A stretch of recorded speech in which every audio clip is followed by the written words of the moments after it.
Hello everyone. In this video, we will discuss chemistry questions of SSLC from model question paper 1. I have done questions from model question paper 2. I will be providing a link in the description. Let's get started. The process used to convert metal carbonate ores into their ores. So basically we have got two methods. So one is roasting, another is calcination. So what do you mean by roasting? Roasting is heating of metal ore in the presence or excess of oxygen. This is the keyword you have to remember. When it comes to calcination, it is limited supply of air or oxygen, or else it is absence of oxygen. The second difference is it requires excess amount of oxygen because it has to be done in the presence of oxygen. Now it is done limited supply of oxygen because it requires limited supply of oxygen. Now it is mainly used for sulfide ores, and whereas calcination used for carbonate ores. Some of the students might have got a confusion how to remember which is roasting and which is calcination. The simple trick over here is that if you see, calcination starts with letter C and carbonate word is also going to start with letter C. So you can easily correlate. The other one is going to be roasting. So if you carefully observe in this question, it is asked the process used to convert metal carbonate ores into their oxides. Now you see, this is metal carbonate. It is converted into its oxide. This is zinc oxide. In the absence of oxygen, there is no oxygen used in calcination, right? So now the answer is option D. The correct group of saturated hydrocarbon. So first we need to understand what does saturated hydrocarbon is telling us. Whenever we talk about saturated hydrocarbon, we should remember that we are talking about alkanes. And whenever we talk about unsaturated hydrocarbon,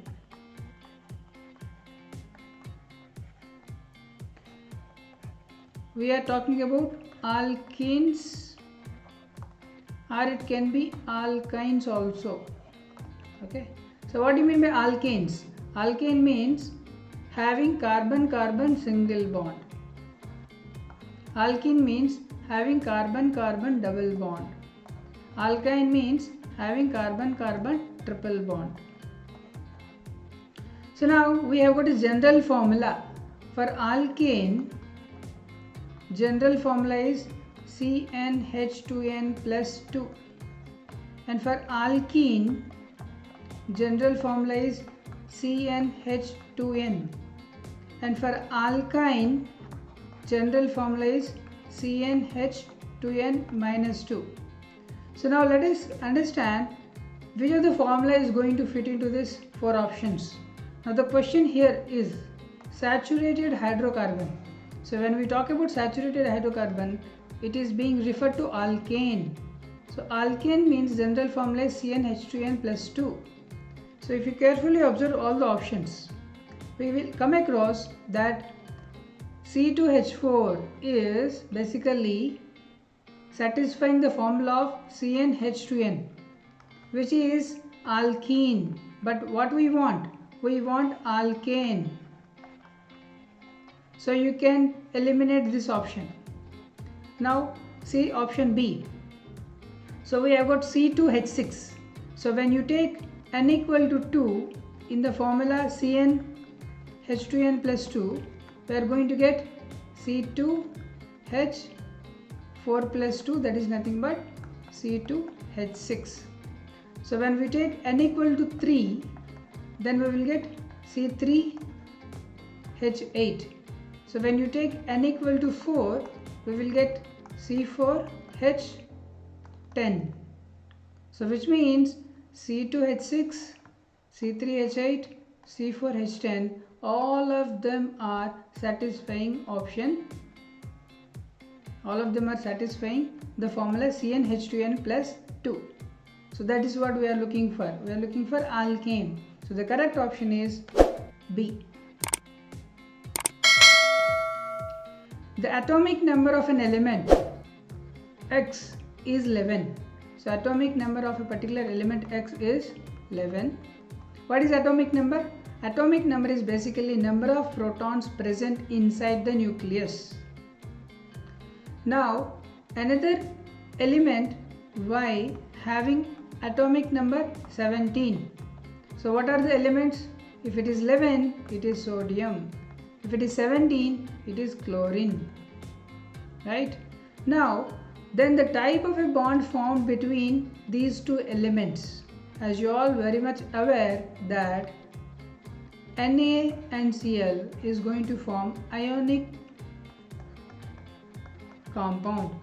Why is it so? Because you know very well that ionic bond is going to be formed if you have metal and non-metal. Ionic bond is going to be formed between metal and non-metal. So here sodium is metal, chlorine is non-metal. Now when we will come across covalent bond? Covalent bond, give an example, CH4. CH4 is a covalent bond. So it is between two non-metals. Non-metal and non-metal will give you covalent bond. Will give you covalent bond. So here if you see carefully, the option is going to be C, because metal and non-metal together will give you ionic bond, that is NaCl. As the pH value of a solution decreases, what happens? Now let us understand this in detail. Now this is the relationship between pH and H plus ion concentration. More about this you will study in PUC. Okay, but as of now you understand this much, that if pH is less than 7, then it is acidic. If it is more than 7, it is basic. If it is exactly 7, then that is neutral. Now if you carefully observe this particular diagram, you can understand that the H plus ion concentration is decreasing as you go from left to right. As you go from left to right, H plus ion concentration is decreasing and OH minus ion concentration is increasing. So OH minus ion concentration is increasing and H plus concentration is decreasing as you go from left to right. Now here the question is, as pH value of a solution decreases. Now here you see the pH is 0 and here the pH is 14. So as you decrease the pH value of the solution, then what happens? You are moving in this direction from right to left. So when you are moving from right to left, what is happening? H plus ion concentration is increasing, which means number of H plus ions increases. That is option B. The functional group present in the carbon compound. Now let us see, if you have aldehyde, then you must have this particular group in the compound, that is C double bond OH and connected to a chain. Now whenever you have this kind of a group, then which means we have got a alcohol functional group, and whenever we have this kind of a group, this is carbonyl group. So when we have this carbonyl group, then it comes in the category of ketone. So when we talk about carboxylic acid, then we must have this kind of a group in the compound. So if you observe carefully, we have got carboxylic acid. So the option is going to be D.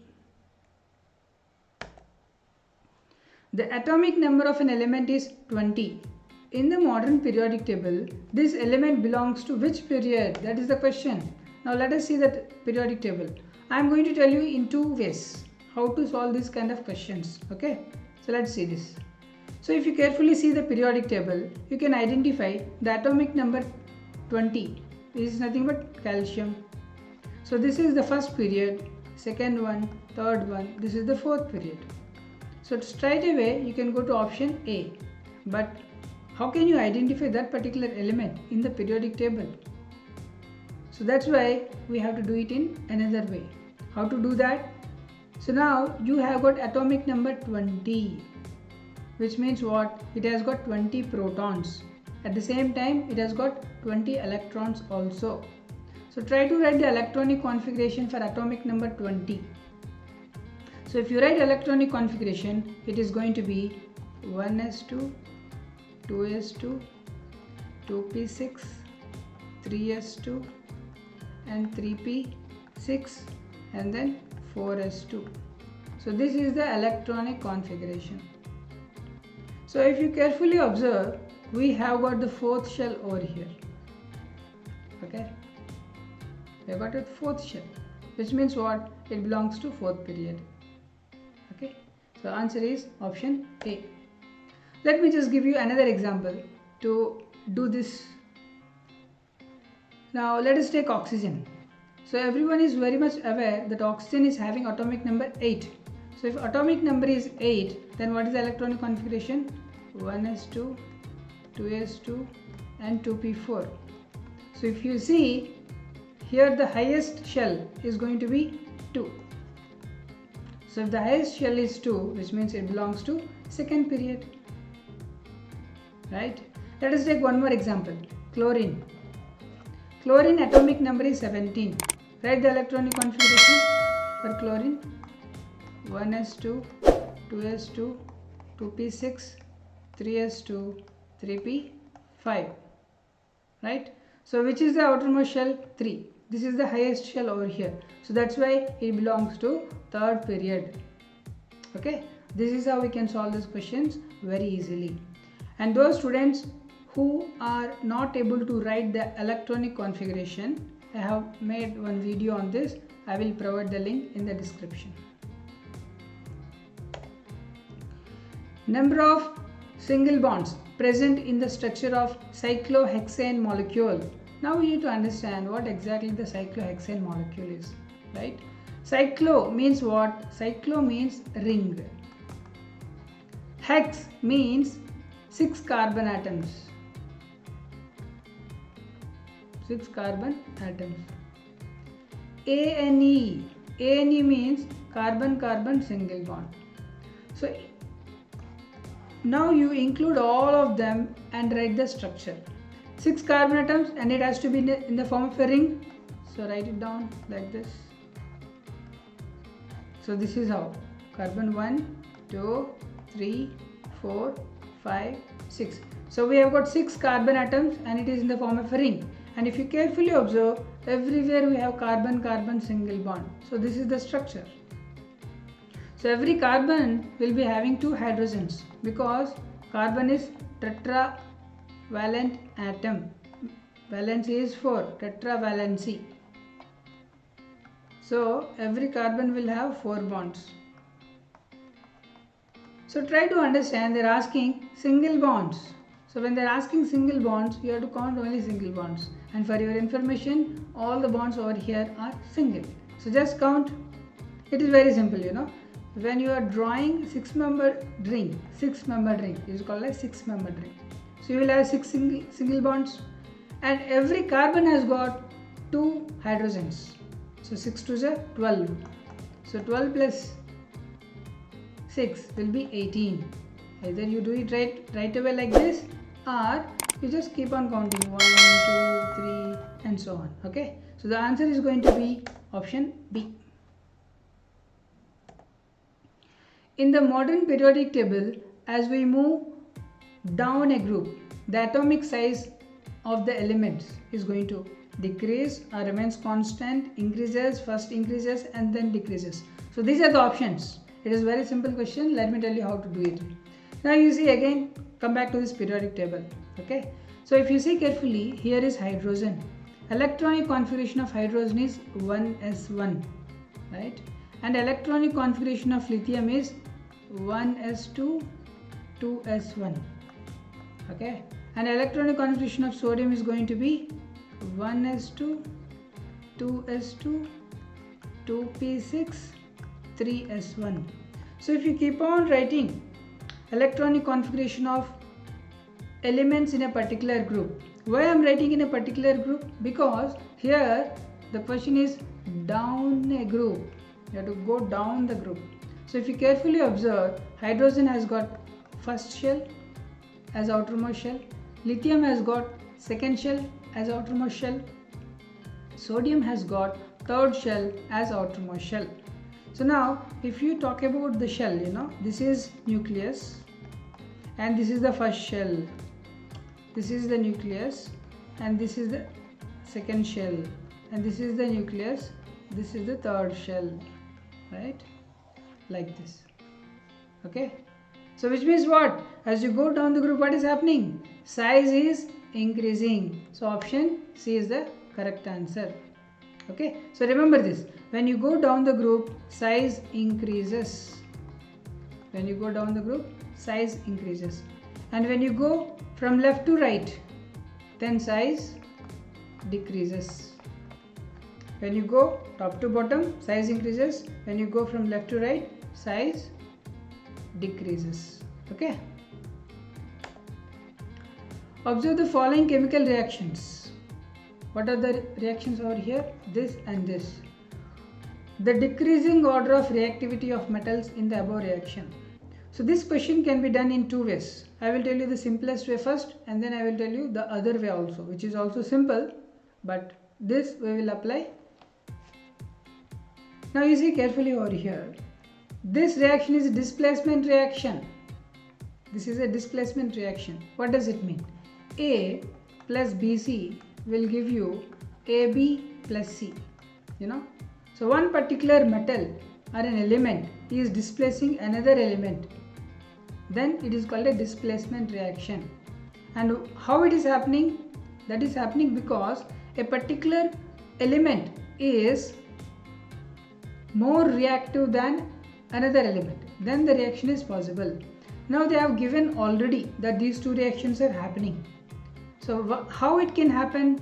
It can happen only if Fe is highly reactive than Cu, and this second reaction is possible only when zinc is more reactive than Fe. Then only zinc can replace Fe and will give ZnSO4. Okay, so which means what? From the first reaction we can conclude that Fe is more reactive than Cu, and the second reaction we can conclude zinc is more reactive than Fe. So if you analyze both of them, you can come to conclusion that zinc is more than Fe and Fe is more than Cu in terms of reactivity. So what is the answer? Answer is option A.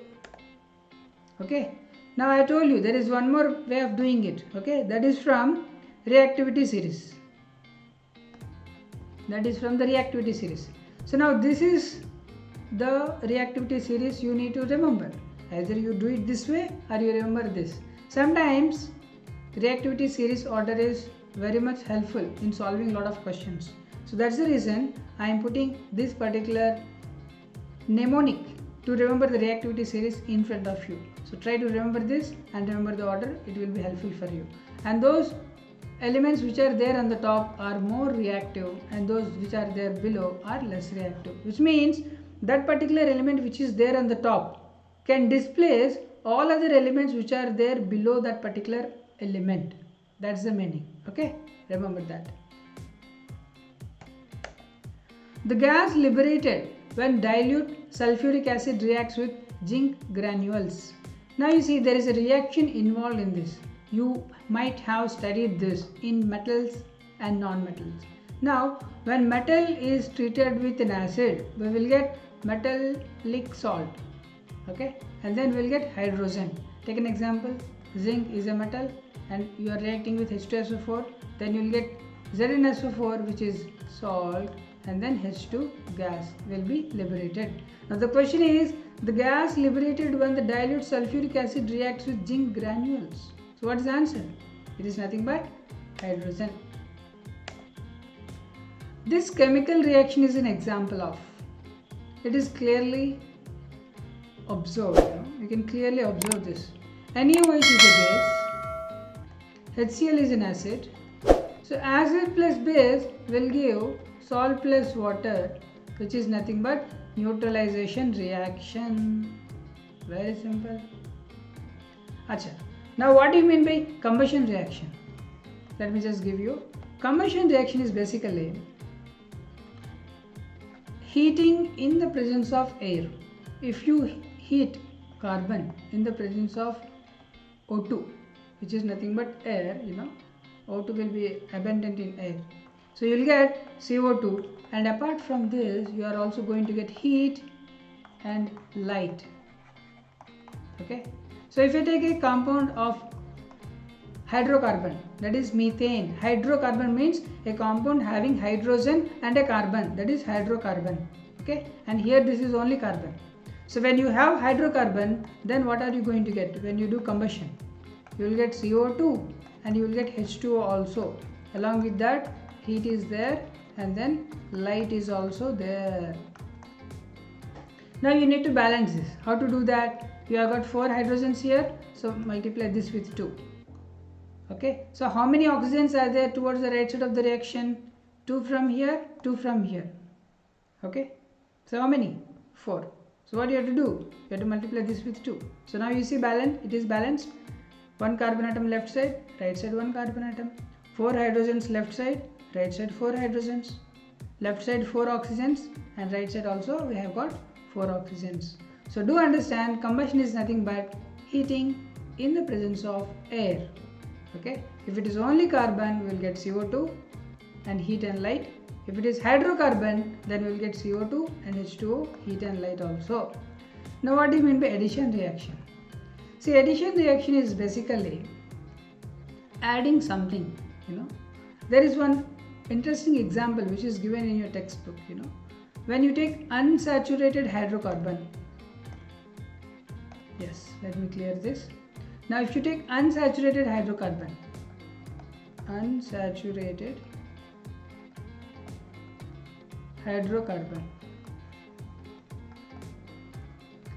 so just now we have talked about unsaturated hydrocarbon means it is basically alkene or it can be alkyne also.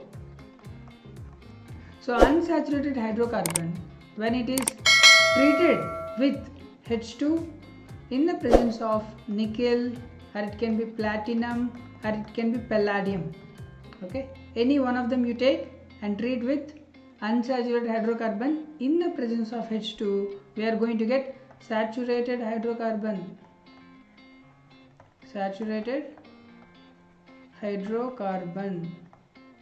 Okay, remember this. That is addition reaction. And what is substitution reaction?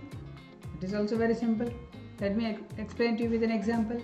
You take methane and react with Cl2 in the presence of sunlight. Okay, you represent H nu. So what will happen? Hydrogen will be replaced by chlorine. You are going to get CH3Cl plus HCl. This is what you are going to get. Which means what? This is a substitution reaction. Chlorine is going to replace hydrogen, which means it is substitution. Okay, so that's how it is. So what is the answer for this reaction? It is neutralization reaction. Okay, yeah. So the molecular formula of benzene, very simple. First you have to write the structure of benzene, then it becomes easy. So here we have a benzene structure like this. Okay, so if you carefully observe, every carbon has got 3 bonds. Now it will be having another bond with hydrogen. So this is the structure for benzene. So they are asking molecular formula. What do you mean by molecular formula? Molecular formula is nothing but a formula in which we will be able to identify how many different atoms are there. Let us see this. So we have got a carbon atom here, 2, 3, 4, 5, 6. There are 6 carbon atoms. So C is 6. Okay. And how many hydrogens are there? 6 hydrogens. H6. So this is the molecular formula of benzene. So what is the answer? It is option C. So this is for this video. We'll meet again in the next video. Until then,